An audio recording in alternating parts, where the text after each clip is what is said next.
আসসালামু আলাইকুম গাইস, কেমন আছেন? আশা করি সবাই ভালো আছেন, সুস্থ আছেন। তো চলুন আপনাদেরকে সাথে নিয়ে আজকে বল মাছ দিয়ে বেগুন আর আলু দিয়ে তরকারি বানাবো। অবশ্যই ভিডিও কন্টিনিউ করবেন, দেখবেন ইনশাআল্লাহ। ধন্যবাদ সবাইকে। আসসালামু আলাইকুম গাইস, কেমন আছেন? আশা করি সবাই ভালো আছেন। তো আজকে বানাচ্ছি আপনার মাছ, বোয়াল মাছ এবং বেগুন দিয়ে আলু। আশা করি ভিডিও কন্টিনিউ করবেন, আপনাদের ভালো লাগবে এবং অবশ্যই শিখতে পারবেন। তো আশা করি পাশে থাকবেন, একটু দেখতে থাকুন। আজকে রান্না হবে উড়াদুরা। তো বন্ধুরা, আজকে বেশি আপনাদেরকে দেরি করব না, কারণ আজকে রান্না হবে একেবারেই শর্টকাট। একেবারে শর্টকাট অবস্থায় রান্না করব। যদি আপনাদের ভালো লাগে অবশ্যই আপনারা ট্রাই করতে পারেন, ইনশাআল্লাহ ভালো হবে, খারাপ হবে না। আর যদি আমার ভিডিও দেখেন, আপনারা যদি ভালো লাগে অবশ্যই আমার পাশে থাকবেন।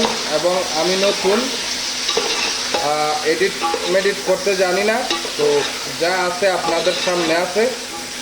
ভিডিও যেভাবে দেখছেন আমি এভাবেই চালিয়ে যাব। যদি আপনাদের ভালো লাগে তাহলে পাশে থাকবেন, আমি আশাবাদী। ধন্যবাদ, সবাই কন্টিনিউ করবেন ভিডিও।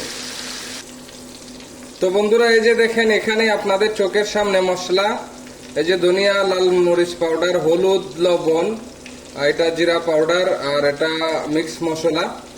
তো আমি যেহেতু প্রথমে আলু বেগুন দিয়ে দিয়েছি তেলের মধ্যে হালকা হওয়ার জন্য, তাহলে আমি আজকে এটা পুরাটাই সুন্দর অন্য ডিজাইনে রান্না করব। এখন এই মশলাগুলো আমি পানি দিয়ে মিক্স করব, তারপরে এটার মধ্যে দিয়ে দেবো ইনশাআল্লাহ। তো বন্ধুগণ, আমি পানি দিয়ে মিক্স করে নিয়েছি এবং এটা ঢেলে দেব পুরোটাই এটার মধ্যে। আমি ঢেলে দিয়েছি। এখন পুরা শুধু আগুন দেওয়া হবে।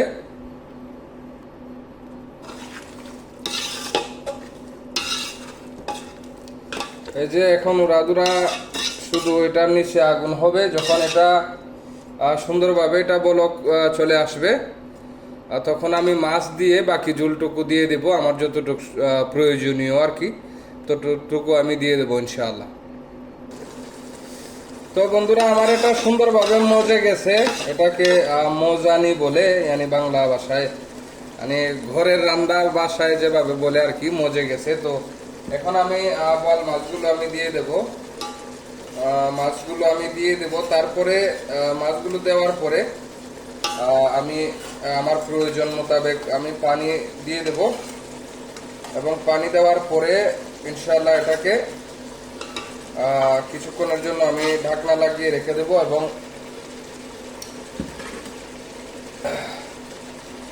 এই যে আমার প্রয়োজন মোতাবেক আমি পানি দিয়ে দিলাম। ব্যাস, এতটুকু পানি আমার প্রয়োজন ছিল, আমি আর দিব না, যেহেতু আমি খেলা।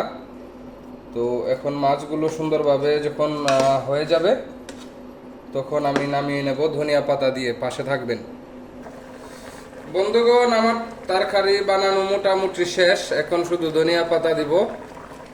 এখন ধনিয়া পাতা দিয়ে কিছুক্ষণ পরে আমি নামিয়ে ফেলবো এবং খেয়ে টেস্ট করে আপনাদেরকে অবশ্যই আমি বলবো। তার আগ পর্যন্ত সবাই পাশে থাকবেন, আশা করি সবার প্রতি শ্রদ্ধা ও ভালোবাসা থাকবে। এবং যদি আমার ভিডিওটি ভালো লাগে তাহলে লাইক কমেন্ট করে পাশে থাকবেন, আশা করি। সবাইকে ধন্যবাদ।